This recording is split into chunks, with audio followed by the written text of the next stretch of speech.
Assalamualaikum warahmatullahi wabarakatuh. Halo semuanya, jumpa lagi pada kuliah digital marketing. Pada pertemuan ketiga, kali ini kita akan membahas mengenai search engine optimization atau sering disebut dengan SEO.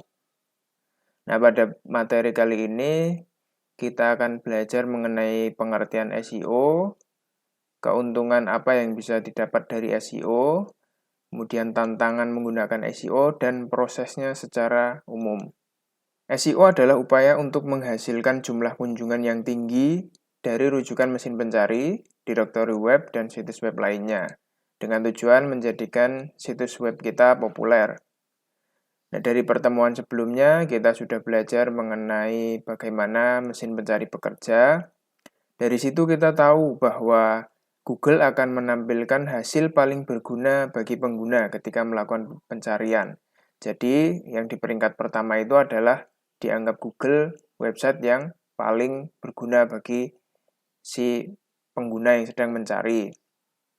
Nah, dengan begitu, pengguna akan paling sering mengeklik link atau mengunjungi website yang tampil pada peringkat atas hasil pencarian atau halaman pertama. Kita mungkin jarang ketika melakukan pencarian dengan Google mencari pada halaman kedua atau halaman ketiga. Biasanya kita paling sering akan mengunjungi link yang tampil pada halaman pertama dan peringkat-peringkat atas. Maka pekerjaan SEO kebanyakan adalah upaya untuk menampilkan website bisnis kita pada peringkat atas halaman hasil pencarian. Beberapa keuntungan menggunakan SEO adalah SERP atau halaman hasil pencarian real estate yang lebih besar. Yang kedua, faktor kepercayaan historis atau sering disebut sebagai trust factor. Kemudian biaya kepemilikan yang lebih rendah. Yang keempat, manfaat SEO biasanya bertahan lama. Dan kita juga mendapatkan loyalitas pengguna. Kita juga mendapatkan hubungan yang langgeng dengan mesin pencari. Nah, yang pertama, SERP real estate. Apa maksudnya real estate? Jadi istilah real estate ini digunakan karena pada prinsipnya mirip dengan properti pada bisnis konvensional. Nah, kita bisa lihat pada gambar menunjukkan peringkat atas Google itu seperti kita membuka toko di tempat yang ramai. Misalnya kita buka toko di jalan raya yang arus lalu lintasnya tinggi, atau kita buka toko di mall yang ramai. Artinya bisnis kita akan lebih sering terlihat. Sama dengan di Google, ketika kita bisa tampil pada halaman pertama dan peringkat atas pencarian, kemungkinan bisnis kita akan lebih sering dilihat oleh pengguna. Ini ditunjukkan dalam sebuah studi pelacakan mata yang dilakukan oleh Didit, Enquiro, dan Aetos. Jadi 50 peserta yang sedang melihat-lihat hasil pencarian Google diamati.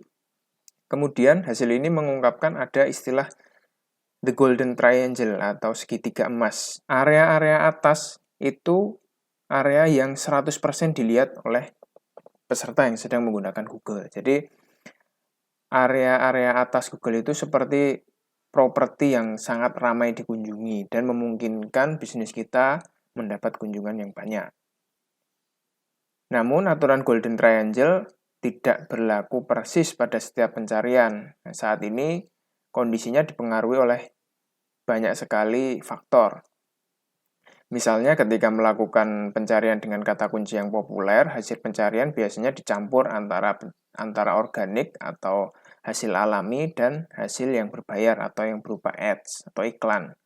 Nah, ketika kita melakukan kata kunci populer seperti misalnya jasa pembuatan website, kita lihat halaman hasil pencariannya pada peringkat atas didominasi oleh iklan.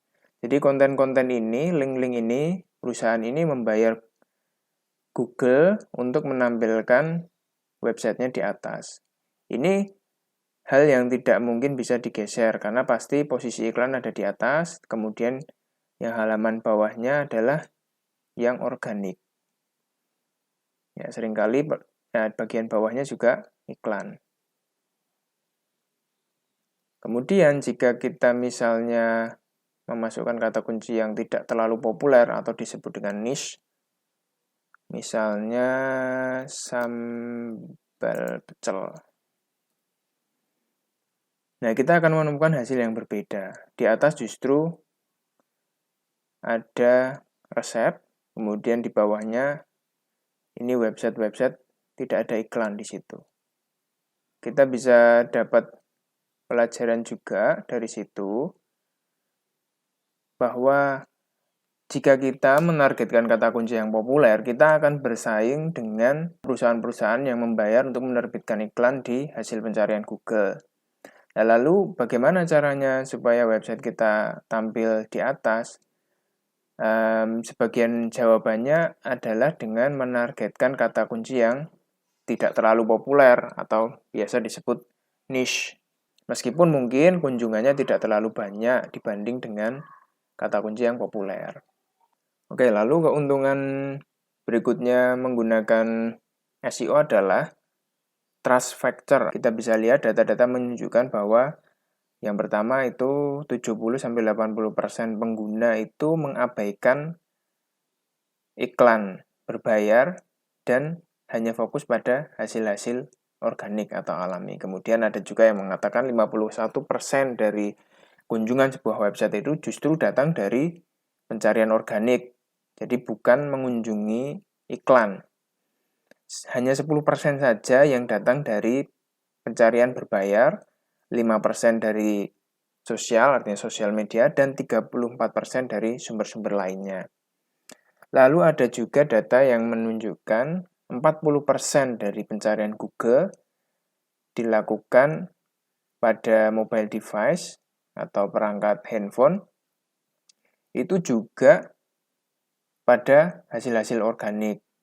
Hanya 2% saja justru yang datang dari iklan berbayar. Kemudian pada desktop lebih banyak lagi, itu 62%. Jadi kita tidak perlu khawatir melihat iklan-iklan yang bisa tampil di bagian atas halaman hasil pencarian karena justru pengguna mempercayai hasil organik. Karena mungkin kita sendiri juga begitu. Ketika tidak usah di Google lah, kita di TV saja, kita cenderung mengabaikan iklan. Jadi karena kita sudah tahu bahwa oh ini iklan, kita cenderung mengabaikannya. Justru kita mempercayai hasil-hasil yang tidak membayar atau bukan berupa iklan. Misalnya artikel blog atau review dari orang yang benar-benar menggunakannya tanpa dibayar. Nah, ini lanjutan dari riset Golden Triangle tadi.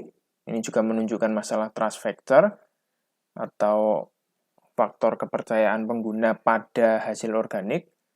Kita bisa lihat bahwa pada hasil pencarian organik, jika itu tampil pada peringkat 1-10, itu mendapatkan kunjungan yang lebih tinggi dibandingkan pencarian iklan.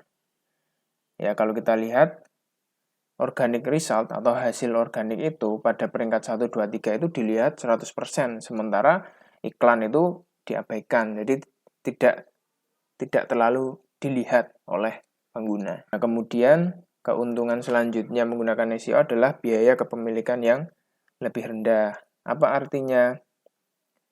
Ketika kita menggunakan SEO, kita tidak banyak mengeluarkan biaya.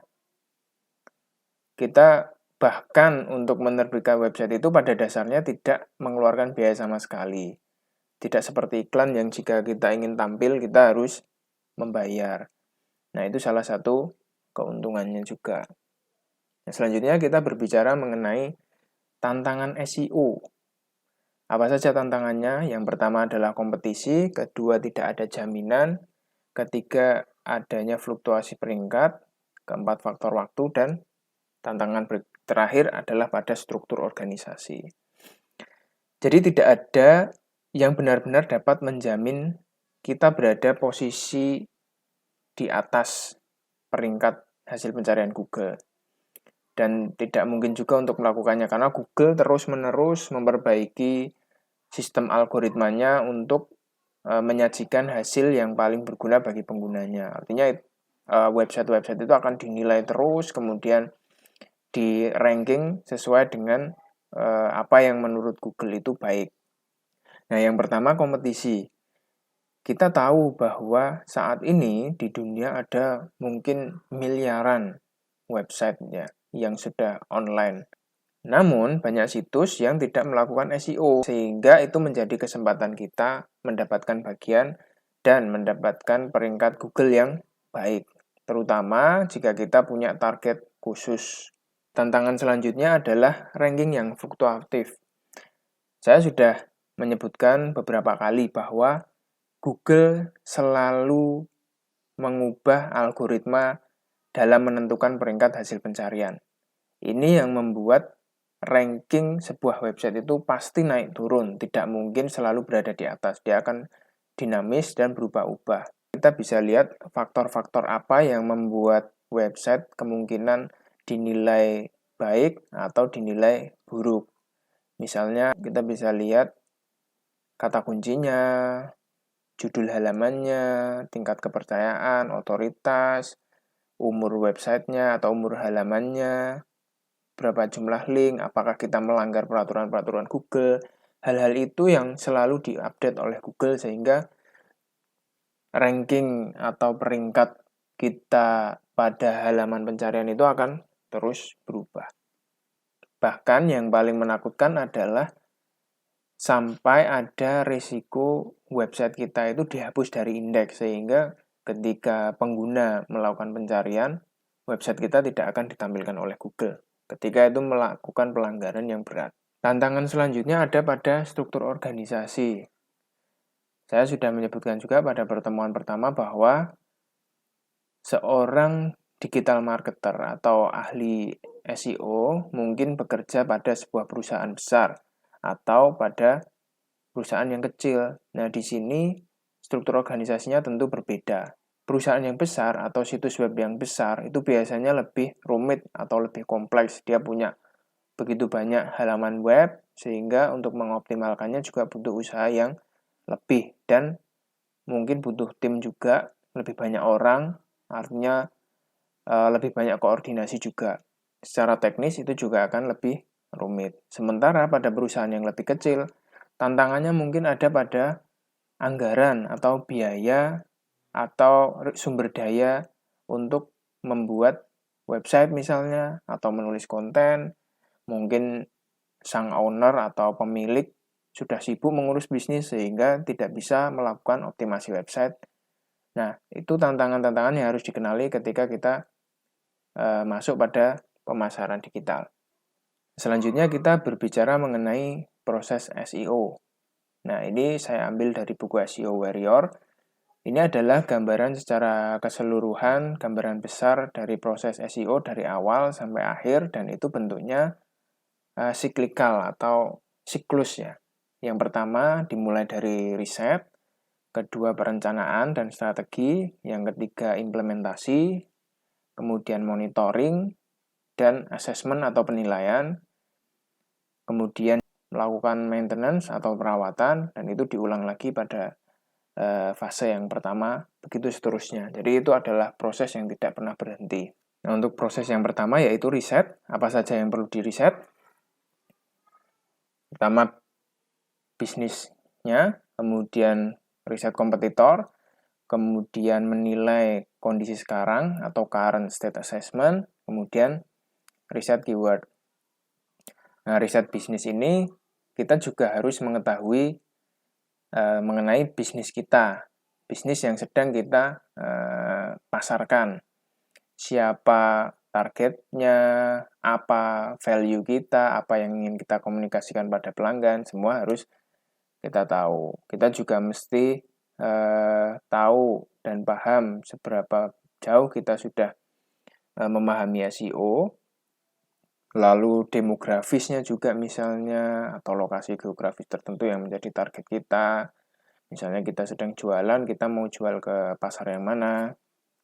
Lalu kita juga perlu punya panduan bagaimana mengukur kesuksesan pemasaran digital kita. Kemudian kita juga mesti ngerti bagaimana memanfaatkan anggaran, berapa banyak anggarannya dan akan kita gunakan untuk apa. Lalu kalau kita di organisasi yang besar, mungkin juga bagaimana kita mengelola tim dan sumber daya yang tersedia untuk menangani SEO. Siapa penggeraknya, siapa yang bertanggung jawab, bagaimana jadwalnya, dan bagaimana timelinenya setiap waktu itu, apa yang kita kerjakan. Kemudian kompetitor analisis. Analisis kompetitor itu sebenarnya seperti menilai bisnis kita sendiri, hanya kita menilai bisnis dari kompetitor, apa yang sedang mereka lakukan, apa keunggulan mereka, apa kelemahan mereka. Jadi itu kita juga harus tahu. Sama mungkin kompetitor kita juga melakukan hal yang sama pada bisnis kita. Dia juga pasti mengintip apa yang kita lakukan. Jadi selain kita perlu mengetahui tentang bisnis kita sendiri, kita juga perlu mengetahui bisnis kompetitor kita dan kampanye-kampanye digital marketing mereka. Itu sebenarnya bisa kita lakukan dengan mudah ya kalau di digital marketing. Kita bisa coba cari tahu di Google misalnya bagaimana posisi website mereka, apakah lebih tinggi peringkatnya dibanding kita atau lebih rendah. Lalu apa yang sudah mereka lakukan pada website mereka, kita harus nilai itu semua. Lalu current state assessment. Ini adalah semacam penilaian pada situasi terkini bisnis kita. Jika kita bekerja pada sebuah organisasi yang sudah menerapkan SEO, kita melakukan penilaian dengan melihat kembali apa saja yang sudah dilakukan, lalu mungkin bagian mana yang bisa lebih dioptimalkan lagi. Selanjutnya, keyword research atau riset kata kunci. Kita mencari tahu apakah kata kunci yang digunakan sudah tepat atau ada peluang atau kita perlu eksplorasi lagi kata kunci yang bisa digunakan. Proses selanjutnya setelah kita melakukan riset, kita melakukan perencanaan dan menyusun strategi. Apa saja? Yaitu content strategy, link building strategy, social media strategy, search engine targeting strategy, SEM strategy, dan technical strategy. Content strategy atau strategi konten itu mengurus berbagai hal mengenai konten atau isi dari website. Misalnya, apa saja kontennya, bagaimana kita membuat konten itu, kemudian seberapa banyak yang diperlukan, dan bagaimana menjadwalkannya. Kemudian strategi link building atau membangun tautan adalah bagaimana kita membangun link itu baik ke dalam atau keluar website. Misalnya kita harus memberikan rujukan pada artikel ke artikel website kita yang lain atau pada website lain yang punya kredibilitas lebih tinggi dan membuat link website kita itu disebarluaskan atau dibagikan. Nah, ini mungkin berhubungan dengan yang ketiga yaitu social media strategi atau strategi media sosial, yaitu memanfaatkan media sosial untuk meningkatkan penyebarluasan website. Misalnya pada halaman website kita di setiap artikel atau di setiap kontennya kita kasih link untuk share ke media sosial. Itu akan membantu pengguna untuk lebih mudah menyebarluaskan link. Selanjutnya strategi penargetan. Nah, ini lebih banyak berpikir mengenai siapa targetnya dan bagaimana kita menjangkau target tersebut. Untuk strategi selanjutnya, strategi SEM atau Search Engine Marketing. Search Engine Marketing itu opsional, jadi ini pilihan saja ketika kita ingin memanfaatkan iklan berbayar yang ditampilkan pada search engine, seperti yang kita lihat tadi.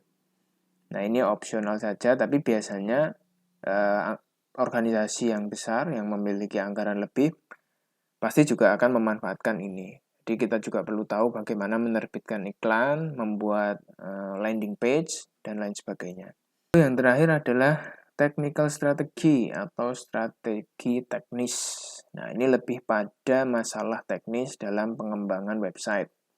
Misalnya peralatan apa yang akan digunakan, lalu bagaimana proses pembuatannya, dan lain sebagainya. Nah, ini biasanya jika pada organisasi yang besar, mungkin bisa jadi sudah ada tim teknis yang mengurusi itu, sehingga kita hanya perlu berkoordinasi saja. Namun, pada usaha kecil, kadang kita sendiri yang harus turun tangan, misalnya pada teknis pengembangan web, atau kita juga bisa saja bekerja sama dengan penyedia layanan pihak ketiga. Nah, selanjutnya SEO Process Implementation. Ketika kita sudah punya data-data dari riset, kita sudah punya planning dan strategi, nah saatnya untuk mengimplementasikan rencana-rencana tadi pada proses pengembangan website. Ada dua, yaitu internal optimization dan external optimization. Sebagian sudah kita bahas pada pertemuan sebelumnya. Yang intinya tadi kita sudah melakukan riset-riset, kita akan taruh semua pada website kita. Misalnya pada sisi internal optimization, on page, kita bisa meletakkan kata kunci pada title, pada description, meletakkan kata kunci pada artikel, bagaimana membuat long tail keywords, dan lain sebagainya. Kemudian pada optimasi eksternal, nah itu tadi ada sosial media, itu bagaimana praktek-prakteknya secara implementasi langsung secara praktek. Nah, ini semua kita lakukan berdasarkan bobot penilaian Google. Nah, setelah fase implementasi, setelah semuanya sudah kita terapkan pada website kita, saatnya kita melakukan monitoring. Apa saja yang perlu dimonitoring, yaitu web spider activity, website referrals, search engine rankings, website traffic, dan conversions. Google sudah menyediakan alat untuk melakukan hal-hal itu. Misalnya Google menyediakan Search Console dan Google Analytics. Search Console ini di dalamnya nanti kita bisa melihat itu web spider activity, kapan terakhir kali website kita didatangi oleh spider. Lalu kita juga bisa memberikan data website kita, misalnya ada pembaharuan, kita kasih tahu pada Google.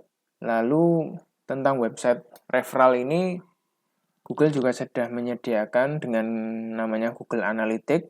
Jadi kita tahu sumber kunjungan kita dari mana saja, siapa yang merefer ke website kita. Ya, search engine rankings, nah ini gampang ya, kita bisa langsung saja mengetikkan kata kunci tertentu, kemudian kita lihat website kita pada posisi nomor berapa nih. Misal kita menargetkan kata kunci skincare. Nah, kita ketik saja skincare di Google, lalu kita lihat ada nggak website kita tampil di situ. Apakah di halaman pertama, kedua, atau jangan-jangan malah belum muncul di Google atau belum terindeks. Nah, itu kita harus monitoring. Website traffic ini bisa kita lihat juga di Google Analytics nanti. Kita akan pelajari pada pertemuan yang akan datang. Kemudian conversions. Nah, conversions ini tergantung pada masing-masing bisnis ya. Jadi mungkin alat-alat Google itu bisa memberitahu kita berapa banyak kunjungan yang datang pada website kita, tapi nanti konversi kita juga butuh data penjualan misalnya. Jadi dari kunjungan yang sebanyak misalnya 1000, berapa banyak yang benar-benar melakukan pembelian pada produk kita. Nah, ini masing-masing perusahaan punya cara tersendiri untuk mengukur matriksnya. Nah, setelah melakukan monitoring, kita lakukan assessment atau penilaian. Nah, penilaian ini didasarkan pada output dari fase monitoring. Setelah kita monitoring, kita lihat datanya, lalu kita nilai apakah hasil-hasil itu menunjukkan kesuksesan atau justru kemunduran. Pemeriksaan SEO dapat ditentukan secara bulanan, triwulanan, setengah tahunan, atau tahunan. Nah, baiknya kita pakai time frame yang tidak terlalu pendek juga, sehingga kita bisa tahu perkembangannya dari waktu ke waktu. Misalnya kita tentukan 3 bulanan, jadi hasilnya sudah kelihatan, tapi juga tidak terlalu sering menilainya. Inti dari fase penilaian adalah untuk melihat apa yang berfungsi atau apa yang tidak sesuai dengan rencana SEO kita. Misal kita baru saja menerapkan pembaruan pada kata kunci. Nah, apakah itu berdampak pada peringkat kita? Apakah itu naik atau turun? Jika itu naik, maka mungkin kita pertahankan, dan jika turun, mungkin kita harus melakukan perubahan. Nah, fase penilaian itulah yang akan mengungkapkan masalah-masalah itu. Masalah kecil akan ditangani pada fase pemeliharaan. Nah, masalah yang besar mungkin memerlukan pendekatan yang berbeda, termasuk mungkin alternatif pilihan lain, atau bahkan kita harus kembali ke tahap penelitian untuk meneliti kembali apakah itu sudah sesuai dengan bisnis kita. Fase yang terakhir adalah maintenance. Setelah pekerjaan SEO utama selesai dalam tahap implementasi, fokusnya akan berada pada pemeliharaan situs web. Nah, tadi kita tahu bahwa hasil peringkat Google selalu berubah dan kunjungan pada website kita juga selalu berubah, maka kita fokus pada memelihara website kita supaya tetap pada kondisi yang fit. Nah, fase pemeliharaan menangani masalah kecil dan besar yang ditemukan dalam fase penilaian yang itu akan dilakukan secara berulang. Setelah kita nilai, kita lakukan maintenance, nilai, maintenance. Nah, dalam banyak hal, fase pemeliharaan ini mirip dengan fase implementasi.